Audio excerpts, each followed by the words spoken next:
C'était l'initiative de l'ambassade du Royaume du Maroc et du Centre national d'études stratégiques et de sécurité du Niger que s'est tenue cette conférence axée sur le projet de facilitation d'accès des pays du Sahel à l'Atlantique. Une initiative formulée en novembre 2023 par Sa Majesté le roi Mohamed VI et devant fournir aux pays du Sahel, à l'instar du Niger, un accès direct à l'océan Atlantique.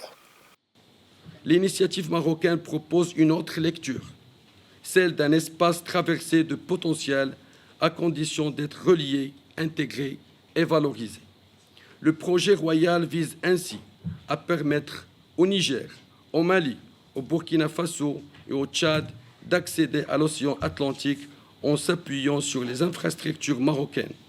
Une vision royale dont les enjeux stratégiques et logistiques ont été évoqués à l'occasion de cette conférence qui a réuni des experts locaux de divers domaines.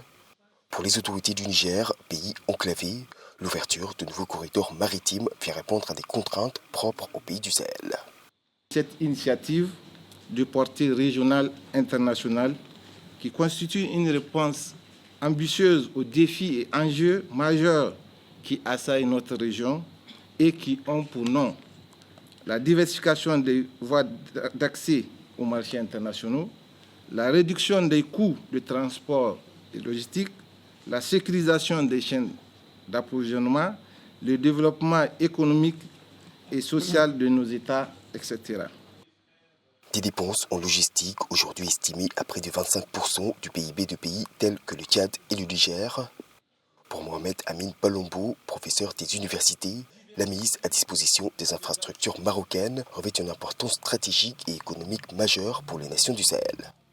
Ça permettra également à leurs entreprises d'avoir l'accès à de nouveaux marchés dans des termes meilleurs que les termes actuels.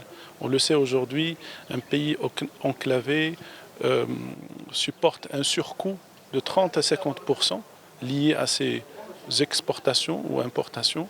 L'objectif, c'est justement de permettre à ces entreprises de diminuer ces coûts.